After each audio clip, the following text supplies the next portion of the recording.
Bonjour, mesdames et messieurs, bon réveil et bienvenue dans ce flash d'information. Ce mardi 20 septembre à New York, aux États-Unis d'Amérique, les dirigeants du monde sont réunis pour l'Assemblée générale annuelle de l'ONU. En marge de la 71e session de l'Assemblée générale des Nations unies qui se tient à New York, le président de la République, Alassane Ouattara, a pris part dans la matinée hier, lundi 19 septembre, à la cérémonie d'ouverture de la session annuelle de l'ONG Clinton Global Initiative sur le thème Partenariat pour la prospérité mondiale. Intervenant à cette occasion, le président Bill Clinton a indiqué avoir lancé cette ONG en 2005 afin de permettre à toutes les personnes de bonne volonté de travailler ensemble pour résoudre les problèmes de l'humanité.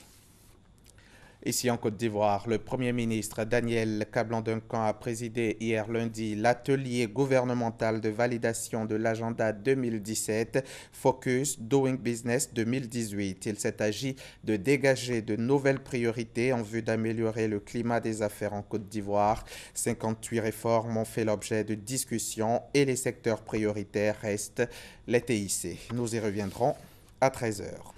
La ministre de l'Éducation nationale met en garde tous les enseignants perturbateurs et réfractaires au cours du mercredi. Lors d'un point de presse hier lundi, Kandia Camara a exprimé sa colère. Elle déplore les propos de certains leaders syndicaux qui menacent d'entrer en grève pour protester contre les cours du mercredi. Le témoignage d'Herman Niamien. Elle n'y est pas allée du dos de la cuillère pour exprimer son indignation face aux menaces de grève projetées par le MIDD, le mouvement des instituteurs pour la défense de leurs droits, pour protester contre les cours du mercredi de l'enseignement primaire. Face à ces menaces de grève, Kandia Camara s'est voulu très ferme. Mesme Koumoue menace en ces termes. Si l'on impose les cours de mercredi, il va organiser une grève sauvage et illimitée. Allez dire à Mesme Koumoue que la ministre de l'Éducation nationale, Kandia Camara, dit si lui et des enseignants de son bord mettent une grève sauvage et illimitée, la riposte sera sauvage et inoubliable. Kandia Camara souligne que les différents syndicats ont été consultés avant cette réforme. C'est pourquoi elle ne saurait accepter que certains syndicats rament à compte courant. Le premier responsable syndical qui a été informé, ça a été Mesme Koumoue, au cours d'une réunion présidée par le directeur de cabinet au CNMS. Ce Mesme Koumoue a participé à toutes les rencontres sur la question des réformes. La ministre de l'Éducation nationale invite les enseignants à ne pas céder aux intimidations.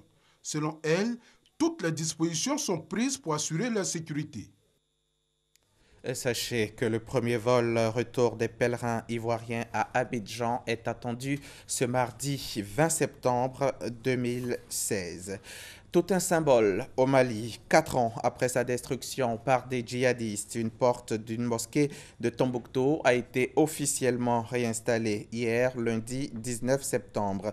La porte secrète de la mosquée Sidi Yahya avait été détruite par les djihadistes au nom de la lutte contre l'idolâtrie. Elle a été restaurée entre avril et août dernier, notamment grâce à un soutien de l'UNESCO.